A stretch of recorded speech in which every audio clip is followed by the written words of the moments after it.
Mother, tell your children not to walk my way. Hello and welcome to this, and this will be a DVD review of the NWA's Copa de Lucha, which is this DVD right here.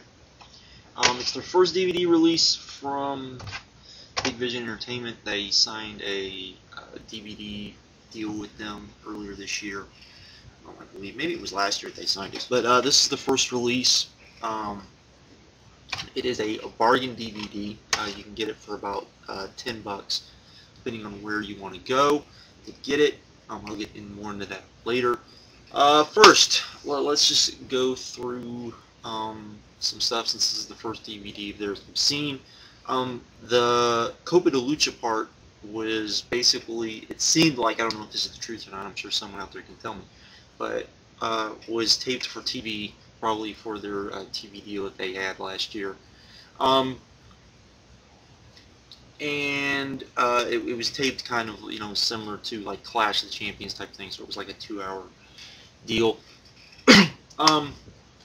Yeah, and the whole Copa de Lucha, listen to me, Copa de Lucha was basically a tag team tournament to determine the best tag team in the world. They had a Mexican team, a US team, a Canadian team, and a Japanese team, and they were all battling it out, 4-team tournament, plus some other matches to go along with it. First thing, if you get this DVD, you'll notice is the production values are pretty good.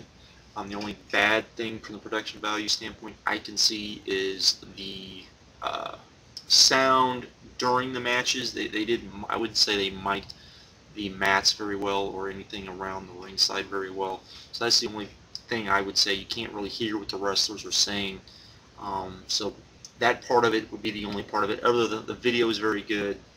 The commentary is kind of hit or miss. Can't remember the one guy, but Dave Marquez, who basically kind of does, well, he does color in a way, and he's supposed to be like the informative one and telling you about the different wrestlers, and he's good at that. Unfortunately, when he starts trying to do kind of play-by-play, it's not quite as good. The other guy that was on there did better play-by-play in my opinion. I think they could do very well. I think they definitely would be better than Tenay and West. That wouldn't take very hard. And Marquez, you know, seemed like a cheap man's Tenay, which isn't a bad thing at all. I think he just went a little too overboard with some of the stuff he was trying to sell. For example, I'll give an example during the opening match. He talked about one team being that the odds makers, because this took place in Vegas, the odds makers, you know, weren't high on this team. And then talked about how, you know, he thought that they could go all the way, and then that team ended up winning, and when that team won, he was all, oh my god, this is a huge upset. It was, you know, kind of thing. So that sort of thing. This also is definitely geared, the whole show, if you know anything about the current NWA, they try to gear a lot of their shows, particularly their bigger shows. This show had about 3,000 people at it, towards Latino crowds. That's why you have so many luchadors at it. It takes place in, they do the same thing in Houston. It's not bad for them. They do draw pretty big crowds. I don't know how well it does serve them as far as promoting the NWA, but it does get them big crowds. So hopefully they're making money from that. Now let's get on to the actual show. The first match, which was one of the tag team matches, was Phoenix Star and ZOKRE versus Black Tiger and Puma. Most of you probably know who Black Tiger and Puma are. Phoenix Star and ZOKRE, of course, are Lucha Libre wrestlers. This should have been far better than it was. I don't know, there was just something off. They didn't seem to get out of first gear on this match. There wasn't really that many great high spots. There was a couple of flubs. I had to give this match 2 and 1/4 stars. I mean, it was okay. It just wasn't anything, oh my god. Then we got the second match of the tag tournament, which was Karl Anderson versus and Joey Ryan, who were the American team, versus the Canadian SPYMASTERS, who were this mass team, Canadian SPYMASTERS A and B. Canadian SPYMASTER guys, whoever they weren't too bad. Karl Anderson, I could go, you know, wasn't really impressed with. I'd never seen this guy before. really wasn't impressed with. Joey Ryan was being Joey Ryan's, you know, comedy self, so that was good. This was an okay match, 2 stars, blah. Then we went into just some non-tournament matches. We went to ZARCO and Paul Tracy versus Durango and Derek Sanders. This was there. Derek Sanders, I think it was there. Yeah, I'm pretty sure it was Derek Sanders. Derek Sanders, Paul Tracy, I'd never seen before, but I'm pretty sure it was Derek Sanders. Loved a couple of things. This was okay as well. It really wasn't paced too well. You had basically 2 traditional wrestlers taking on mixed with 2 Lucha Libre guys, and it really didn't flow very well. So, you know, 2 stars, it was okay, but it wasn't anything great. Then we had Baby Slim and KAFU versus COLT, CABANA, and the Plague.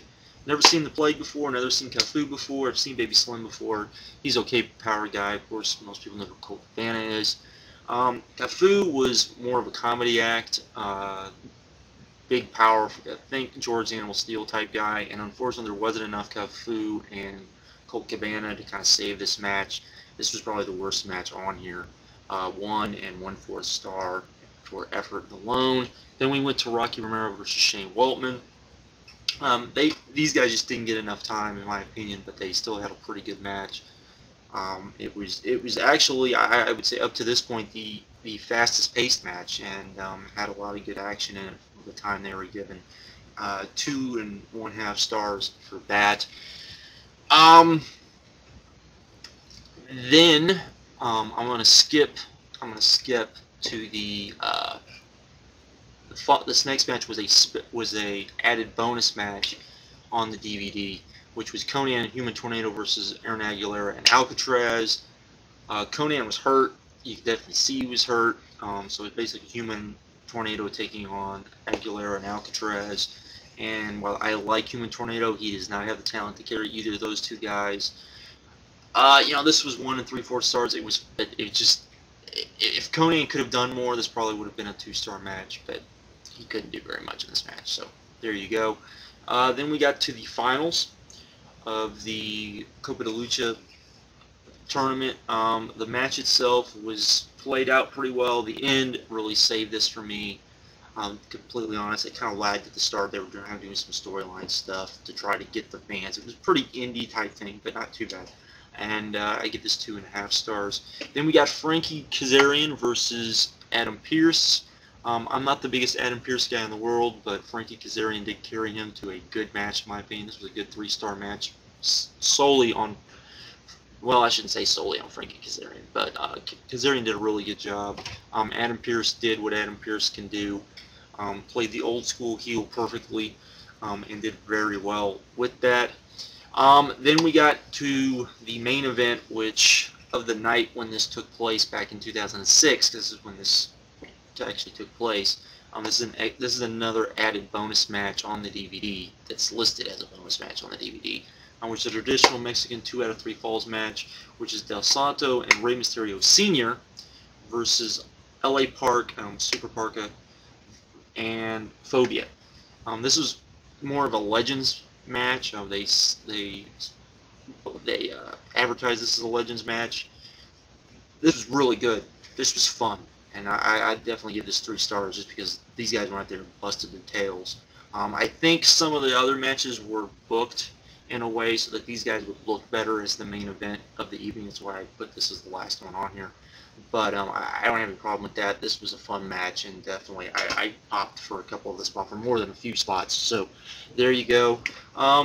Overall, you know, as you can tell, this isn't a great show. This is an okay show, I would say. With, you know, I'd probably give the show a 6.5 because it was fun. It was just kind of, you know, hit or miss, and there was some good things on it, but there wasn't that many good things on it. And also, I would give it that because this DVD is $10, and on high spots, if you get the Wrestling Society X DVD, you can get this DVD for free, which isn't a bad deal. I got this DVD basically for $7 from ROH due to one of their sales. For that price, I'm not going to gripe much.